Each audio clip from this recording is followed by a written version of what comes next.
जगत जननी माँ शक्तिमयी बुढ़ी जागुले पीठरे 37तम भागवत सप्ताह नामयज्ञ सह विश्वशांति महायज्ञ अनुष्ठित हो जाइछि। कटक जिला टांगी चौदार ब्लॉक नखरा ग्राम पंचायत स्थित बड़चांचो ग्राम रे माँ बुढ़ी जागुले यही कार्यक्रम अनुष्ठित होइछि। माँ जागुले अपार महिमा जोगु केवल बड़चांचो कहीं जिलार कोण अनुकोणरू धाई आसीथिले हजार हजार श्रद्धालु। माँ को पीठरे 7 दिन धरी श्रीमद् भागवत पठन करा जाउथिबा बेले प्रतिदिन वैदिक रीति रे विभिन्न पूजार्चना करा जाइथिला। एही अवसर रे माँ को चलंती प्रतिमा को विमान रे बसाई नगर परिक्रमा करा जिबा सह प्रत्येक लोकंक घर सम्मुखरे पूर्ण कलश बसाई माँ को पूजार्चना होइथिबा देखिबाकू मिलिथिला।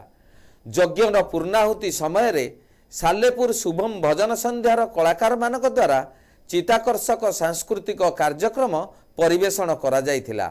माँ को प्रति श्रद्धालुंक प्रगाढ़ विश्वास थिबारु सेमानक मनस्कामना पूर्ण हेउथिबारु माँ को एही कार्यक्रम रे श्रद्धालुंक भिड़ होइथाए।